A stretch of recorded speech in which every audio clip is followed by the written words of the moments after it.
What happened? What are you doing in the middle of a funeral? This is bad. Look at this note. I ran out of the funeral home in a panic during my mother-in-law's funeral. My husband, startled, chased after me. I showed my husband the note I found in my mother-in-law's hand, and he was surprised too. We would soon call the police. My mother-in-law and I had been close, as if we were a real mother and daughter, before my husband and I got married. My mother-in-law was very special to me, because I had lost both of my parents. I am very happy that I married my husband, whom I love, but I'm also very happy that I became accustomed to my mother-in-law. Then, my mother-in-law suddenly passed away. She fell from a balcony. During her funeral, I held her hand in the coffin and found a note with the most frightening thing written on it. I am Jane, and I'm 30 years old, and I have an office job. My husband Mike is 2 years older than me and works in sales. We were both students in the music club at the same university. We only talked occasionally during our college days because we both were in relationships. My husband is a very good singer and writes wonderful songs that cheer us up when we listen to them. The band in which my husband sang was the most popular in the music club, and I think it was at the level where they could have gone pro. I remember that I looked up to my husband and felt a little sad when I heard that he was going to quit the band and get a regular job after graduation.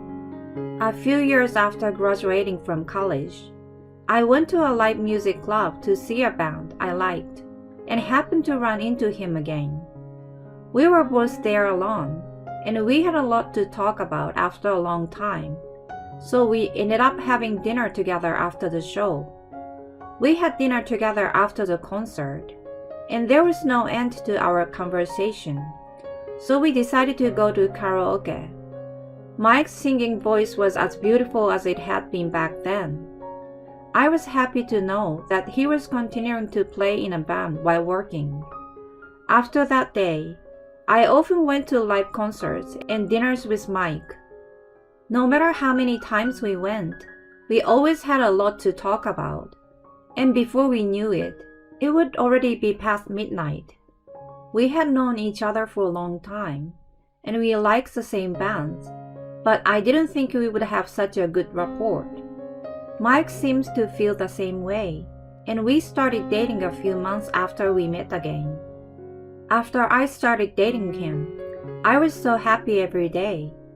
Of course, I enjoyed seeing Mike every day, but I also enjoyed going to the occasional live concert where his band performed.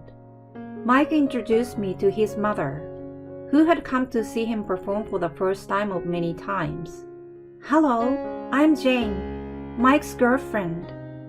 I nervously introduced myself. "You don't have to be so nervous. I've always been sad being at the concert alone. I'm glad you're here," my mother-in-law said and shook my hand. My mother-in-law had a wonderful smile and looked so young that I couldn't believe she had given birth to Mike. She didn't look out of place in a live music club full of young people. Afterwards, we had a lot of fun talking about today's concert. Although our age gap was quite large, I felt as if I was talking to someone my own age, and we quickly became friends in just one day. We exchanged contact information that day, and my mother-in-law and I started going to see Mike's live concert together. We sometimes had dinner before or after the concert, and I looked forward to that because she knew many good restaurants. My mother-in-law would smile at me as I ate deliciously. Even if I left Mike, I was so fond of my mother-in-law that I wanted to continue my relationship with her. 3 years later, we got married. I was so surprised and happy that I couldn't stop crying when my husband proposed to me from the stage during one of his concerts. I looked at my mother-in-law, who was standing next to me. "I'm so happy that Jane and I are going to be a family. I'm so glad, she said with tears streaming down her face. I laughed when I saw my mother-in-law crying more than me. I have been without a mother for as long as I can remember, and my father died of illness right after I graduated from college.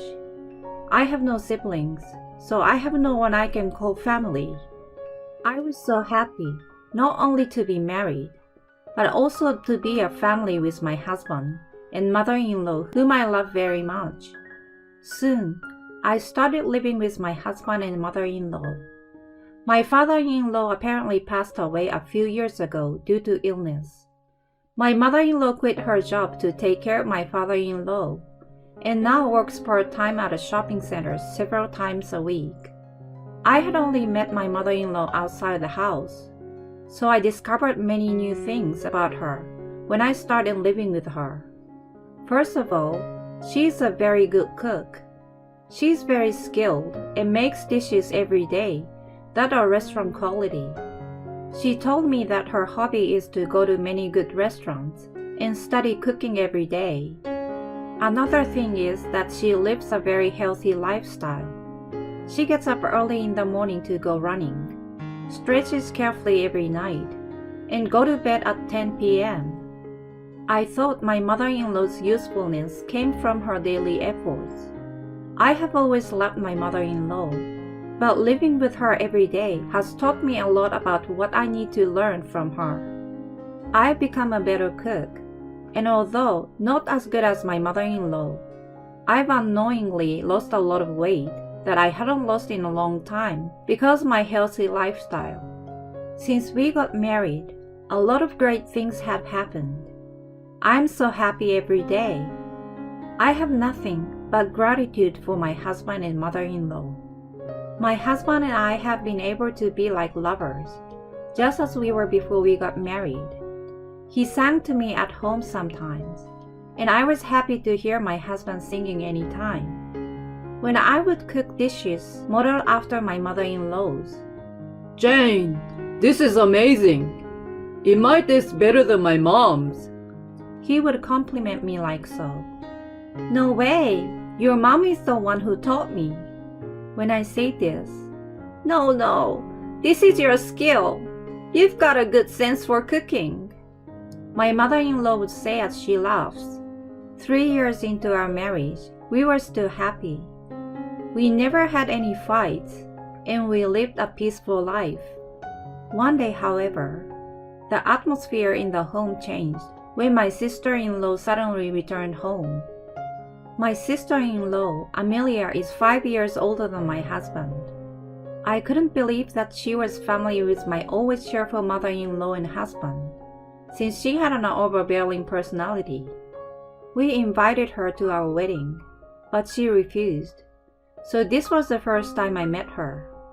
She had been married and a housewife, but she was divorced and had suddenly returned home. She did not tell my mother-in-law and my husband in advance about it, and they were surprised to see her. I'm going to live here from today. Would you clean up my room? My sister-in-law said coldly to me as I was about to greet her.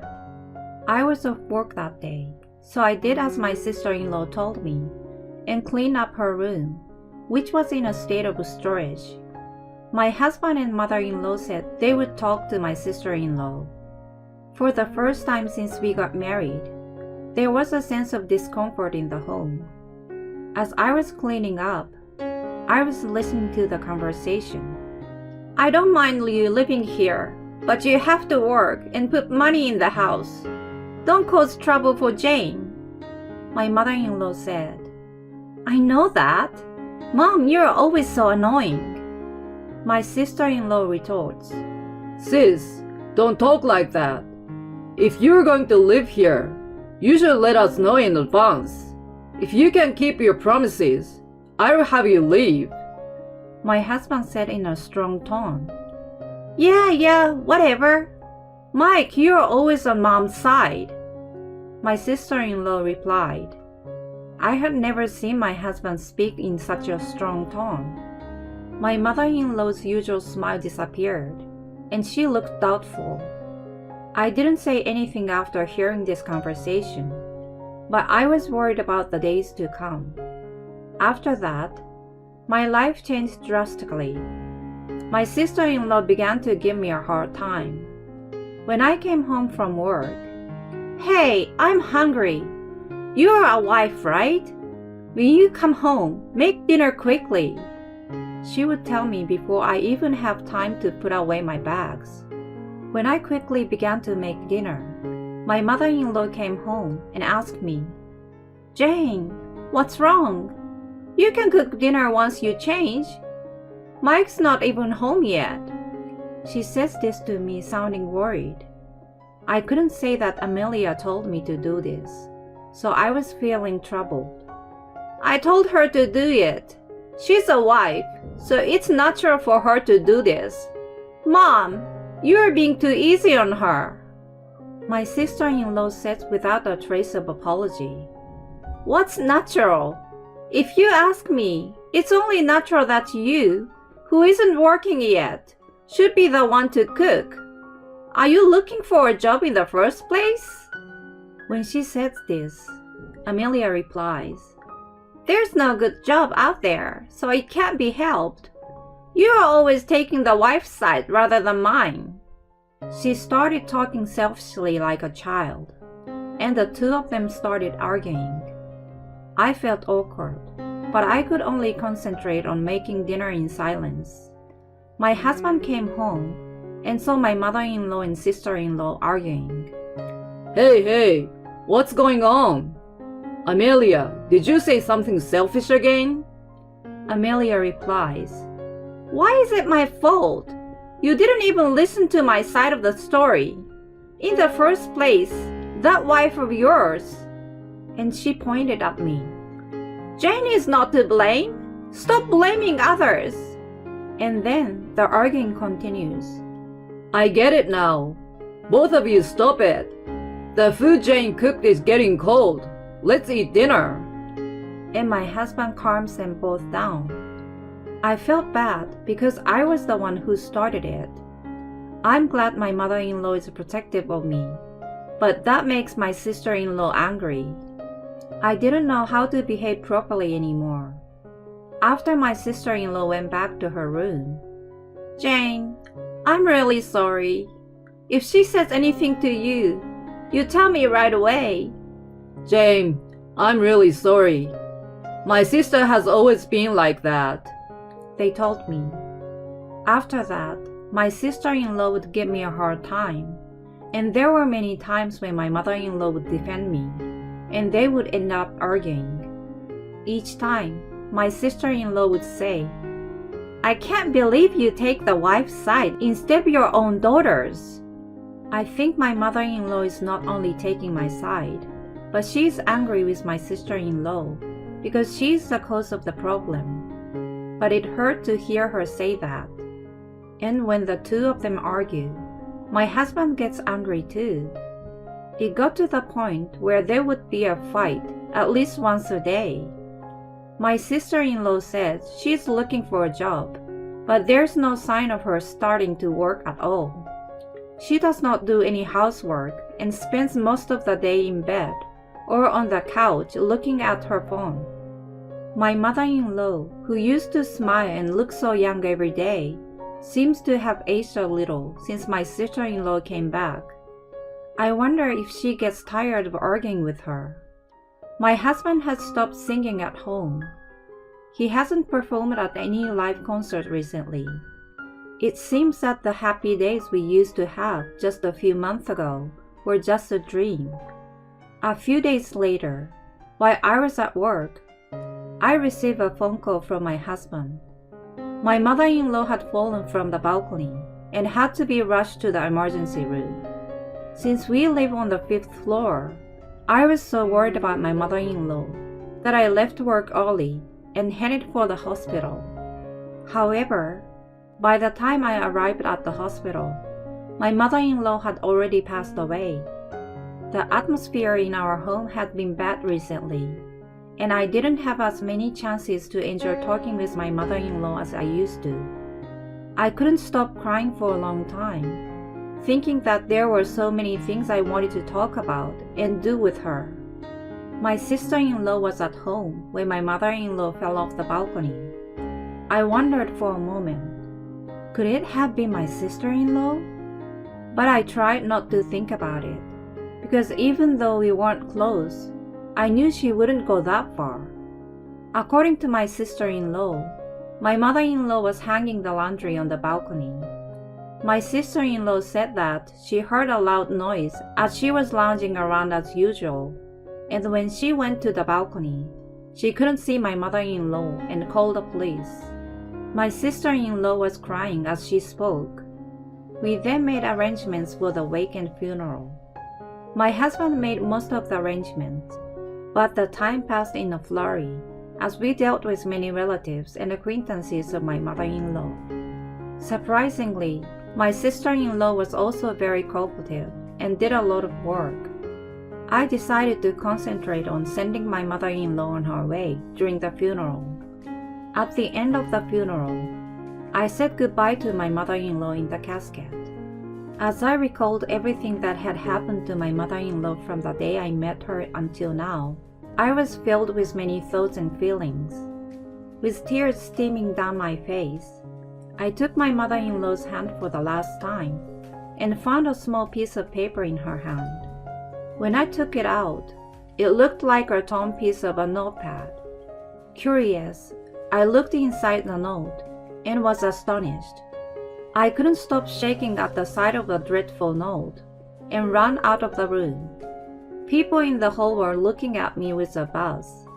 As I was outside crying and shaking, my husband came after me. What happened? What are you doing in the middle of a funeral? My husband seemed angry. Of course he would be. I just ran out in the middle of a funeral. With trembling hands, I showed him the note. This is bad. Look at this note. The note in my mother-in-law's hand read, It's Mom's fault for always taking the wife's side. If you had taken my side, none of this would have happened. Your favorite wife will be next. And it was written in my sister-in-law's handwriting. It was like she was saying she did it.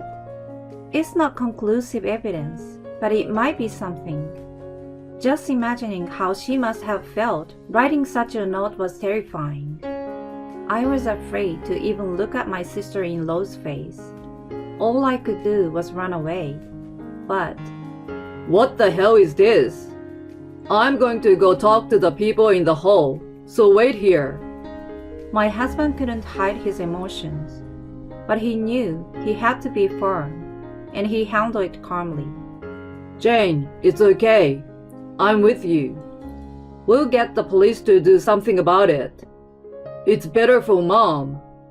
My husband said, hugging me as I trembled. My husband told the people in the hall what had happened, showed them the note, and they called the police. I waited there shaking. My sister-in-law came outside and asked me, What's going on? Don't you think it's disrespectful to my mother to be flapping around during a funeral?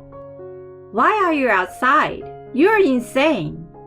Then my husband said, Shut up and sit inside. He said loudly. My sister-in-law returned to the hall with a strange look on her face. I guess she didn't think we had seen her note.